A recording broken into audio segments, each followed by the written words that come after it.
Ja.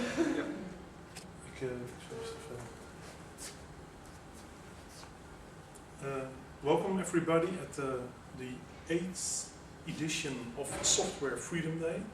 The second time now in Amsterdam at the Center for Wiskunde en Informatica, the CWI.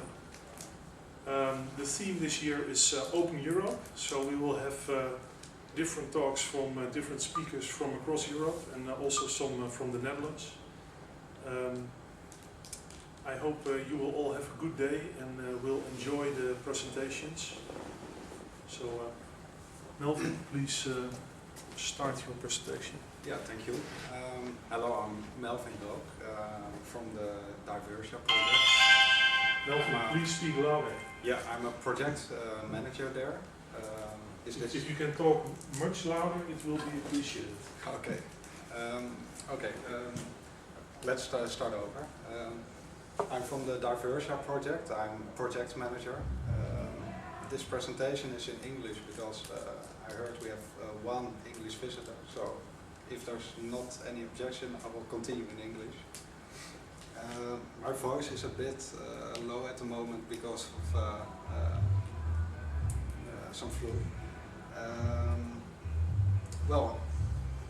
Myself, I work at a commercial company called MADS as a solutions architect. There at the company I work a lot with open source software and in the past I've worked at various open source projects. What is Diversia? Diversia is one of my open source projects. It's an open, decentralized virtual world where people are able to interact with other people and objects. We started this project at the Rijswijk University of Professional Technical Education, and we started this project with about 6 students. And we worked on the first edition of this software for about 8 weeks. And after 8 weeks, the proof of concept was working. And the product I'm showing right now is the product after 3 years of development, which we did with 3 people which were still active in the project. And in those 3 years we managed to work about 4,000 hours on the project altogether. Well, the concept basically is it's a decentralized grid. We have a server and client, and servers are able to you can link them together into a grid. The grid picture is showing how it would look like. Later on I will demonstrate how all the servers are equal? Yes. At the moment, yes. In the future we will improve this algorithms, but at the moment we kept it simple and just a plain grid.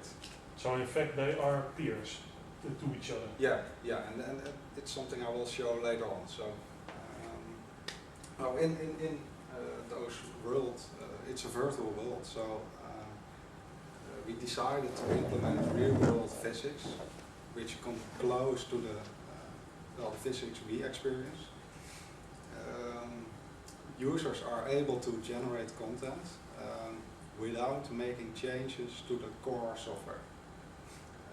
Then for those content, resources are generated. So we built a resource sharing system to share resources between servers, but also between servers and clients. Then we have a login system, which is very interesting because this world is decentralized. So security, well, there's a whole different view on the security. Then we have a powerful scripting engine which offers end users to generate content in a flexible way. What kind of scripting is that? That's Lua. I will tell a bit more later on. And then we decided to implement a web browser in the client as well, to have some collaboration feature in the client as well, because one of the goals of the project we had at the university was to have some collaboration feature in it.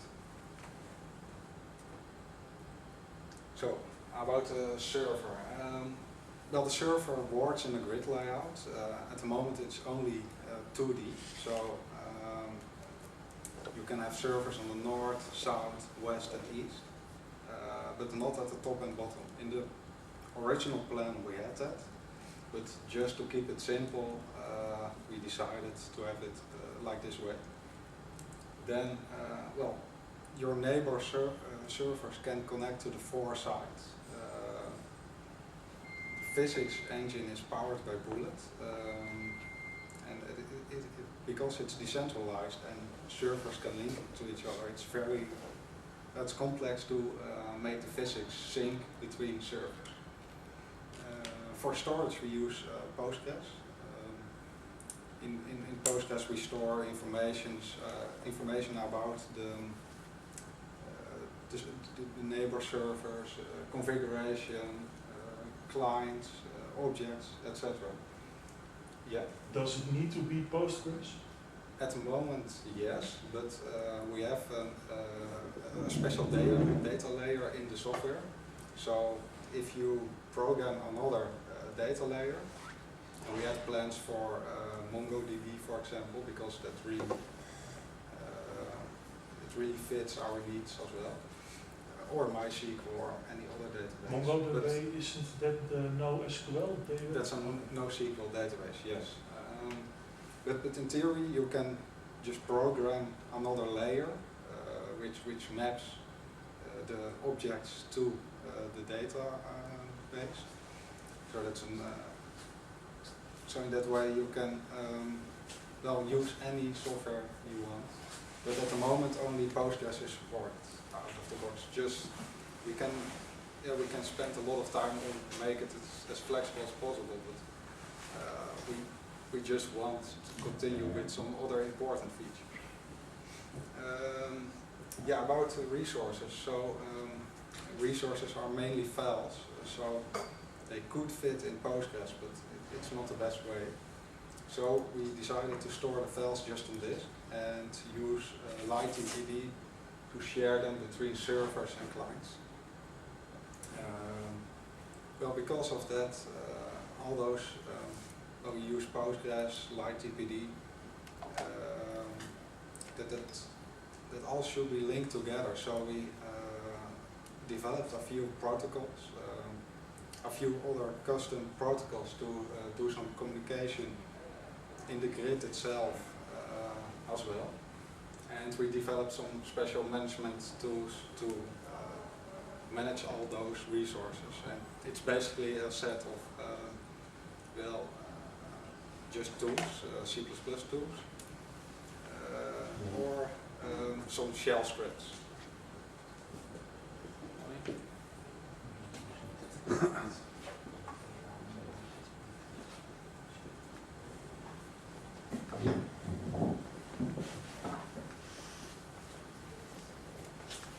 So then we this grid features are very hard to understand just by explaining them. I have an animation to make it more clear. And well, in the beginning of the project, it was very hard for us ourselves to understand the concept ourselves. So we have one server, and you can connect them with neighbors. This is just done by some configuration. On the east side, connect to this server.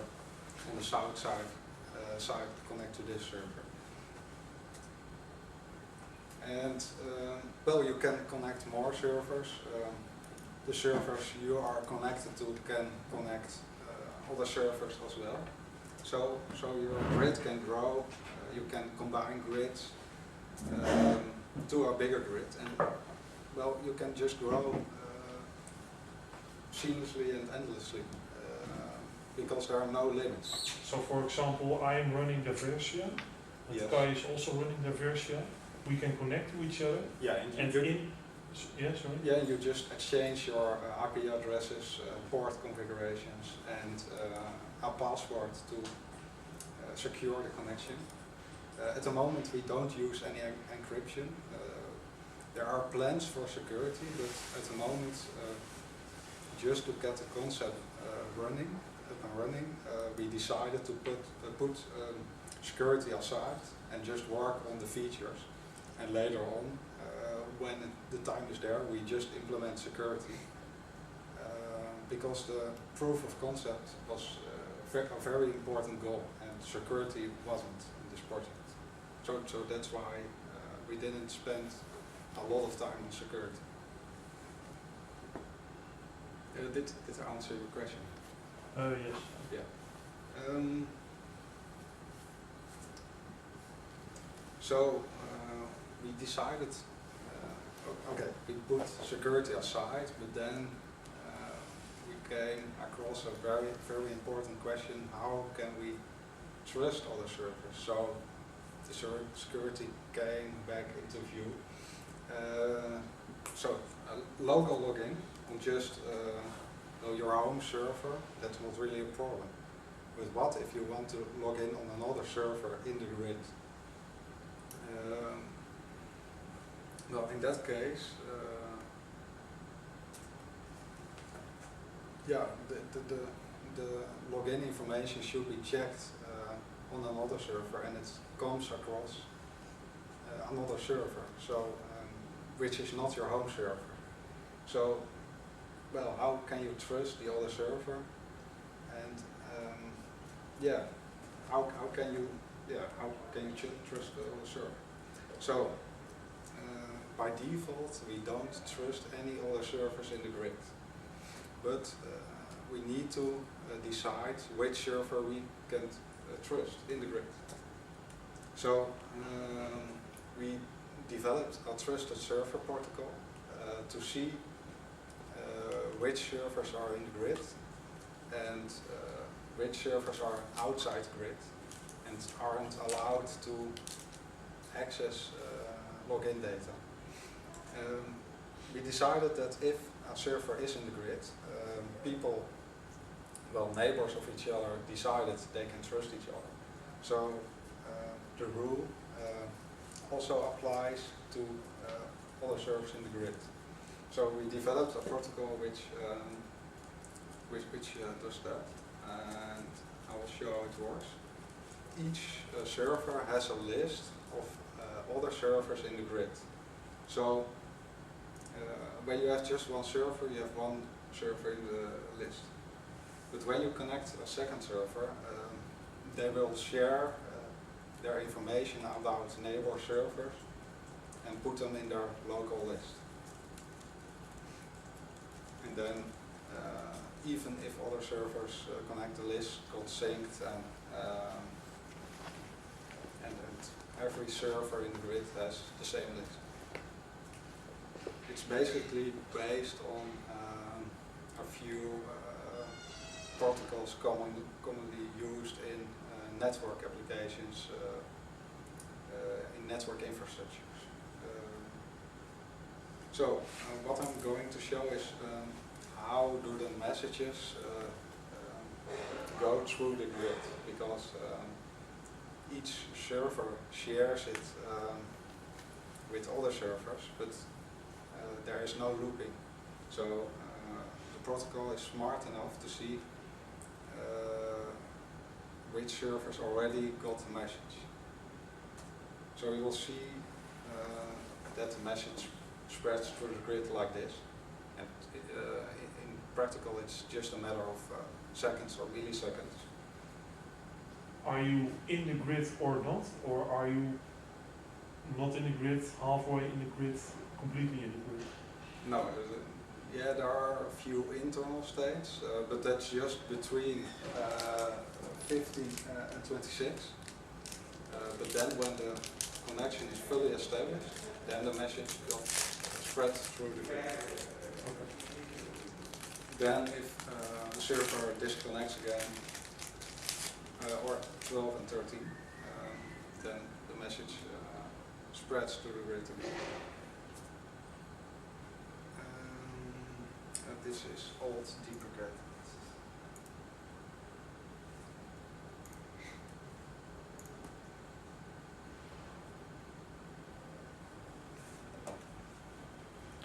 So then we have the client. The client connects to one of the servers, but when connecting to a server, it also receives a list of the neighbor servers, so it can connect already to some neighbors. Because if you have some view from one server to another, you can see the contents of the other server already. Well, the client is basically represents the 3D game world. Is able to connect to multiple servers, and the client uses some techniques to not render all contents of the whole world, of the whole grid, but just the nearby servers. Users are able to create content and just spawn objects in the world. Therefore we have a build mode and play mode. Play mode you just browse it. In the build mode you can create content. You can define custom behavior in scripts, so that means there's no need to patch the core client files or the core server files. It's all abstracted in scripts and well, Diversia object files, which is basically XML, but just some standard to describe an object. The client is multi-platform as well, so it can be ported to Unix, Linux, Mac OS, etc. Currently it's running on Windows, so but it's portable. The server, yes. What are the dependencies? I will show them later on. Okay. But I forgot about the server. The server is multi-platform as well. It works on Windows, FreeBSD and Linux currently. Well, this is just a screenshot of how the world looks. There's a few, there are a few trees, which is user-generated content, and in behind there are a few objects laying around, and there's just a basic avatar. You mean that the trees are rendered on in your browser? No, they're not rendered in the browser, but in the client. But what yeah, okay, so that makes them user-generated? No, they're user-generated because you have object files which you can create. You have an object file tree. There you describe, well, basically this is the explanation. So we use the tree as an example. We have a visual that's just what's basically the shape and the texture, showing how it looks. Then you can add sounds, like sounds of the leaves, and you give the position where you want to place it in the world. It's the position. It's not really in the object itself already. There's only a position when you place a copy of it in the world. Then we have particles. In a tree there are no particles used, but you can use them in some other objects. Yes? Is the rain also user-generated, or is that something that the server already has, so generates randomly? The train. At the moment we pre-generated the train with some software, and you will see that later on. Which you can, you can pre-generate it, and per server it can be different.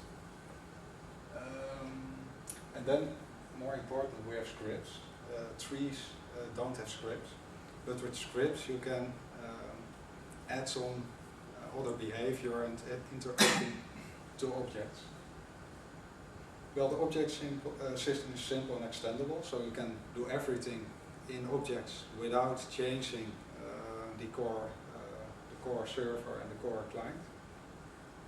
And we have some system which shares those objects automatically between the clients and servers. So here you see two avatars with some spawned objects.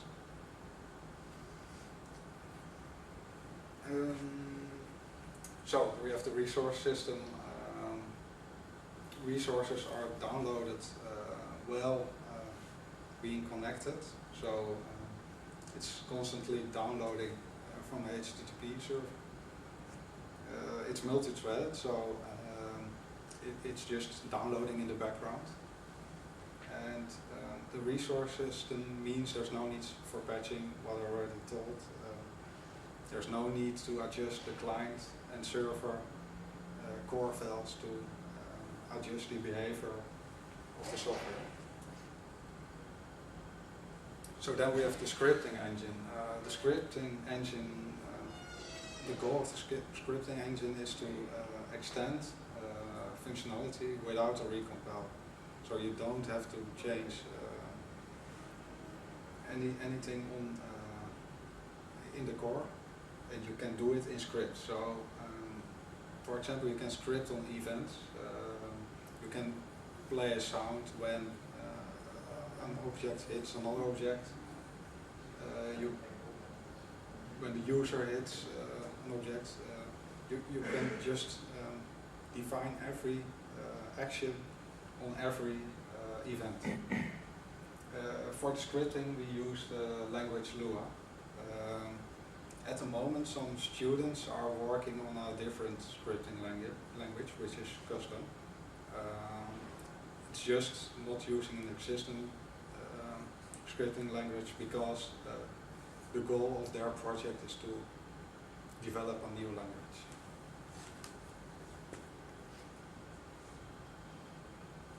So when our client connects, it connects to the neighbors as well. So we need some scalability to not overload the client with a lot of data. Data from just one server is already enough to load the client very tough. So we made some scalable system where it already preloads some content of neighbor servers, but on a different detail level. So the detail, and I will show it later on in the demonstration, is a bit different when you're closer or farther away from other servers. So here you see it, how it looks from a bird view. There in the middle is the home server, and each square indicates another server. I think it's not really good visible, but the train, you can see the train is a bit different for each server.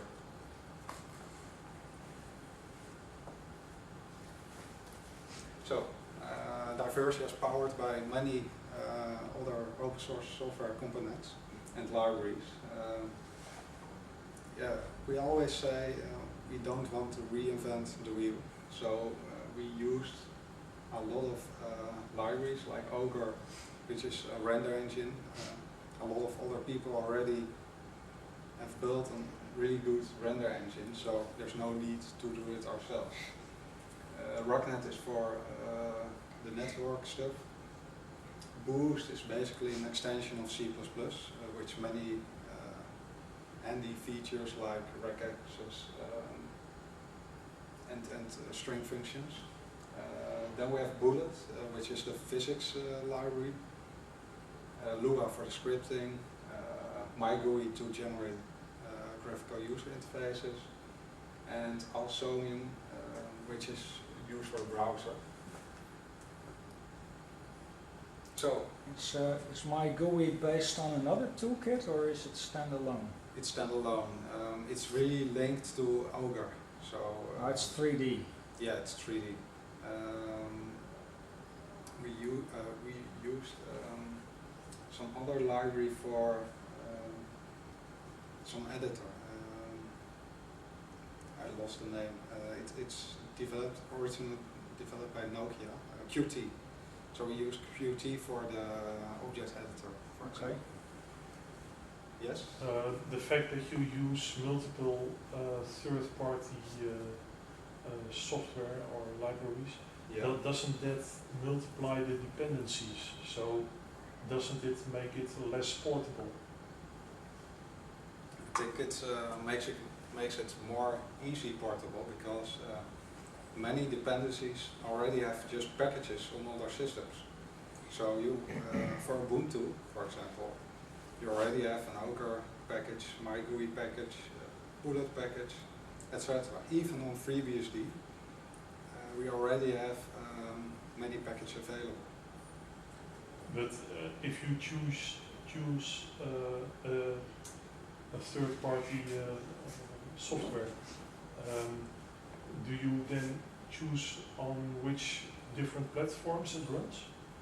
Yeah, our requirement for dependencies is that they are cross-platform compatible or open source and the code itself is just portable. So for example, we use some small libraries which officially aren't supported on all platforms, but still we can do some custom work and make it portable. And all our own code is portable as well. So while programming, we keep in mind we want to run this code on some other systems as well. But you program it now on Windows? On Windows, but we have the server already running on Linux, FreeBSD, and the client running on Linux. Is the client dependent on the X window manager? I'm not sure. I'm not sure how that in the operating system works. But I think there is some requirement for rendering. So, but that part is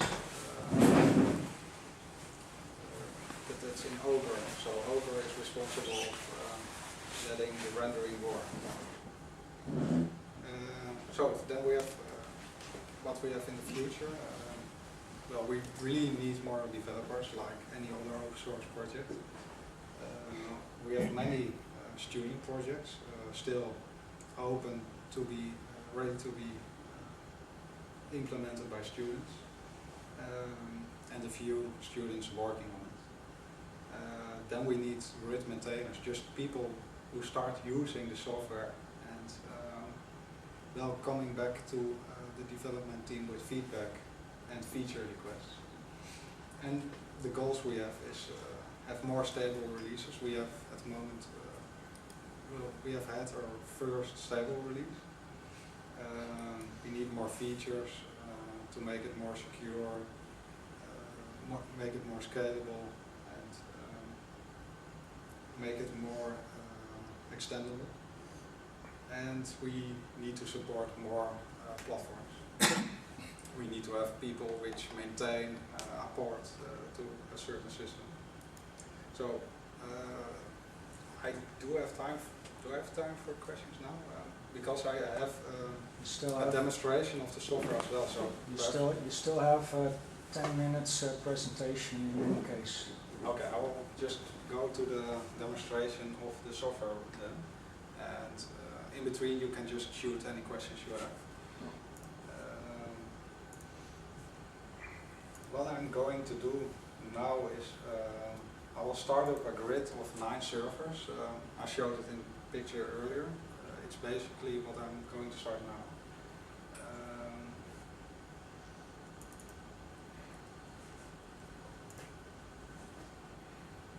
And I will show that the servers are connecting to each other. Let's take it as well. at the moment,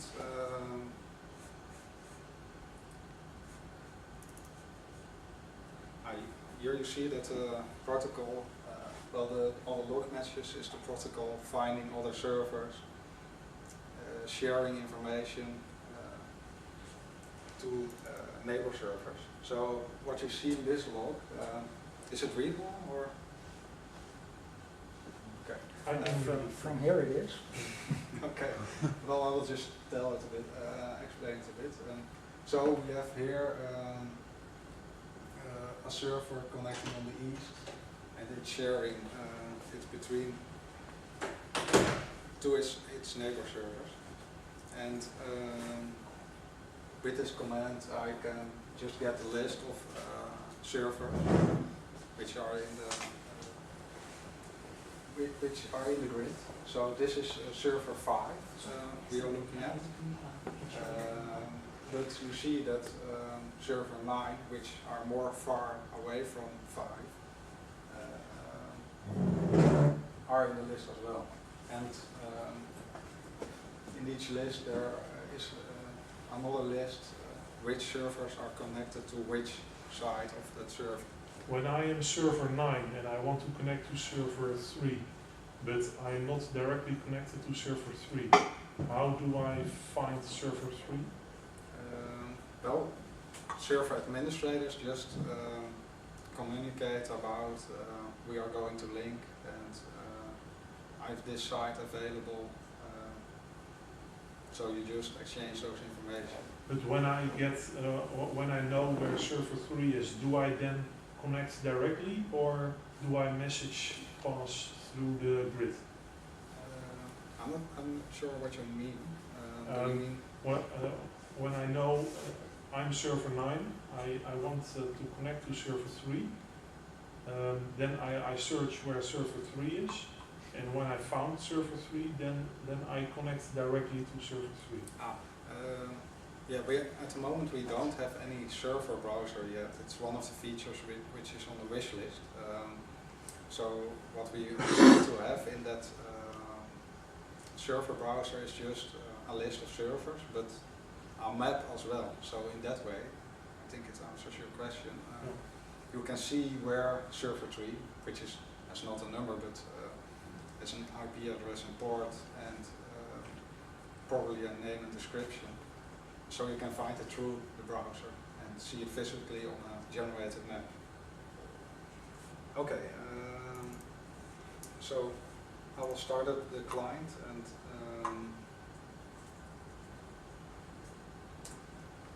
connect to server 5.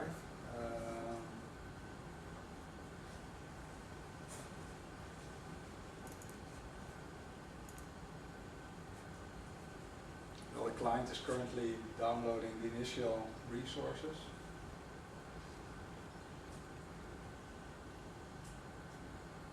And loading them into memory.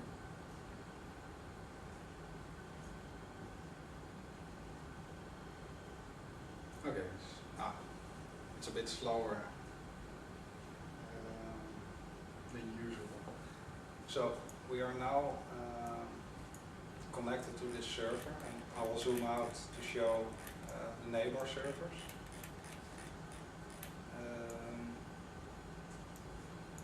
Here you can see that the rendering system is lowering the details for server behind. When I'm just at the border of, it's not very smooth at the moment, so it's just switches in really clear.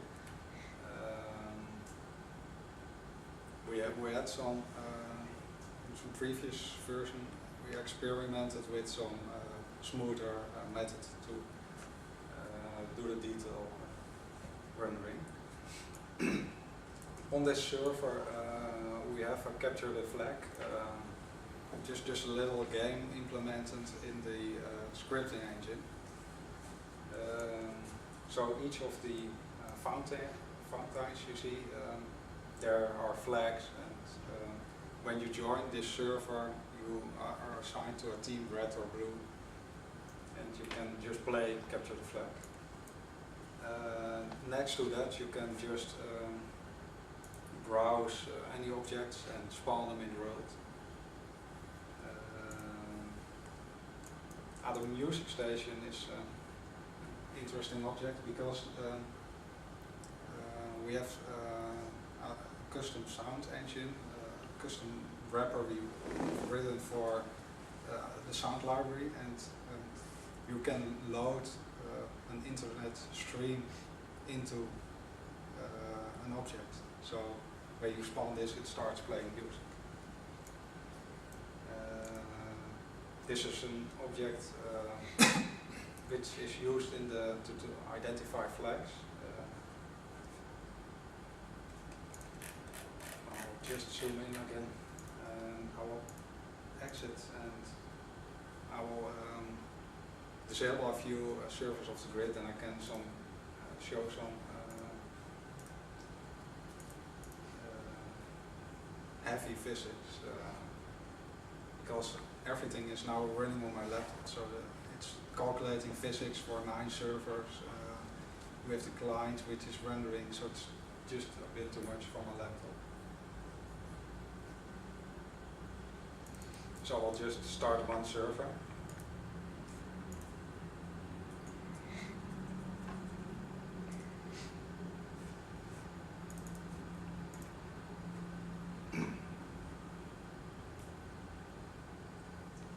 You see it was loading faster. It's well, just there are less servers, but files are being cached locally on the client.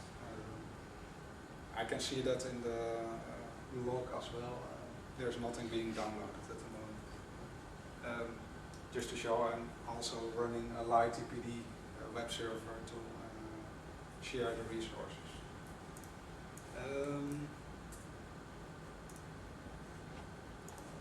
Well, this is just a barrel, and it's sliding off the hill. I can do a few more. You see the physics are in work right now. Then we have, there we have a flag. I'm not sure if it's the blue. I will use the cheat option to run it. Okay, so this is the red flag. I have to defend. Okay, so I have to go to the other way. It's somewhere there.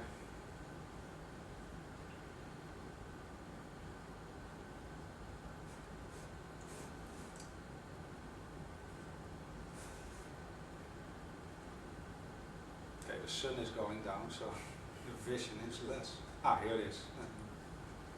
So I can take this. Oh. Okay, it's not. There's something. Collision detection seems to be off. Yeah, there's something. You're also running through trees. Let's see. There's nothing in the logs indicating. There's one error in the script. Okay, I think in this version of the script there's an error. I think we have more. We have this one. I think this is working.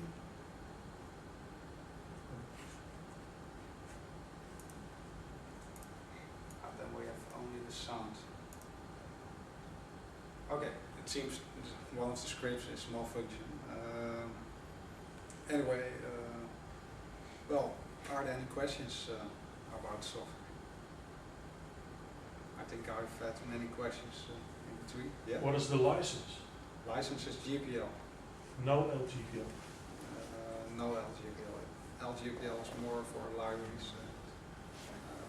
This isn't really a library. But if I'm a commercial developer and I want to do something with it, I mean, is that possible? I think the GPL allows that. We have a person which a lawyer which helps us with the licensing. but I think commercial use is just like any other GPL projects possible. Yeah, I mean proprietary closed source usage. Yeah. I mean, can I inject my own world and as a proprietary closed source? So you can software? use the software and generate your commercial content Yeah, and use it in this world. but I then don't have to open source it.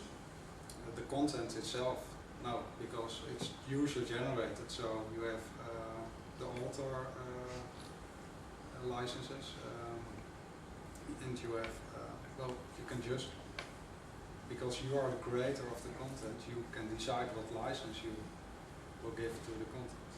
And you don't have the because it's all about connected networks. You don't have the problem why they created the Avero GPL. If you know what I mean? Yeah, I think The web services problem, to say it like that. yes. That's. I think it applies as well to our project, but we didn't reach it yet to decide on another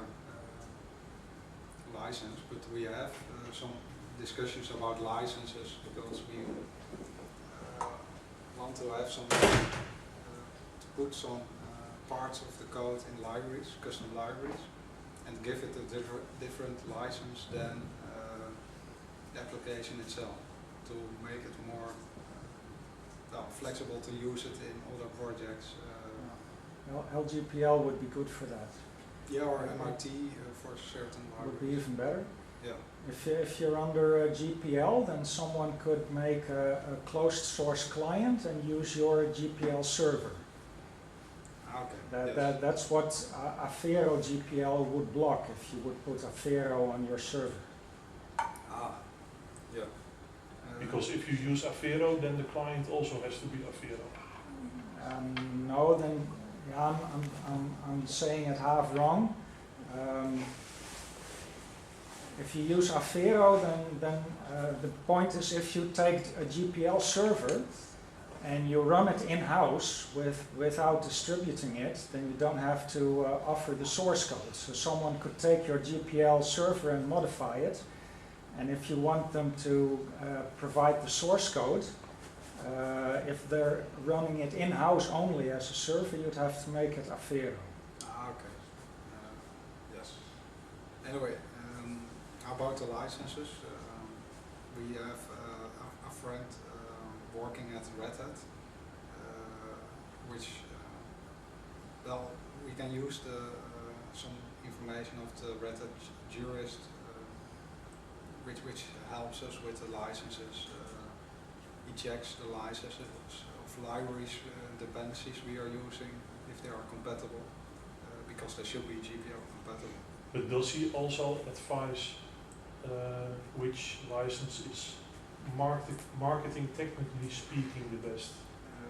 Because companies are often afraid for GPL. Yeah, because we had some internal discussion about the license structure, and we are going to reorganize it, but we don't have, we didn't came to the plan and workout phase yet. But there should be, in the future, there should be a more flexible license structure. With, well, at the moment it's just completely GPL, and in the future we will use other licenses for small parts of the software. Licenses which better fit those parts. Yes? How are the bindings with Lua made? Are you using some tools such as Swig? There is the C++ or C library, Lua bind, which is used for bindings. It's just another open source library being used. So you get a C interface? Yes, but I think there's a C++ interface as well. Yeah, but the C++ interface is morphed into a C interface. Yeah. And then you can bind it with Yes, languages. yes. Okay, Because Lua platform itself is in C, written in C. I Yeah. think. But is that exclusive to Lua, or are you also using it for the bindings of the other language you talked about? No, not yet, but I think there is some layer, abstracted layer for scripting. Okay. And then we have the object system. You can just attach another class, so we have the scripting class, scripting Lua, Ah, and you can just attach the scripting language X class. okay. So because it's C++ and object oriented, it's already well scalable, maintainable to add additional features. Yeah, but it doesn't automatically bind to C. Yes. So, So yeah, so you have to make an extra effort. Yeah, so that's why we use Lua bind and some custom efforts. Okay. Yes. Is Diversia comparable to Second Life? Yes, but there's some big difference. Second Life isn't decentralized, and we offer some decentralized feature in the server where you can extend the grid and, in a flexible way. So that's a really big difference. And then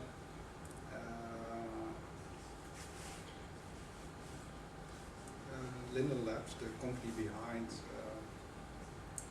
Second Life, sells parts of the world to its clients.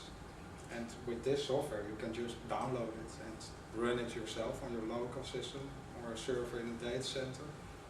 Or you can decide to hire it from some commercial party, just like you can hire a web server. So if there are not any other questions, okay, thank you kindly for listening. This was my presentation.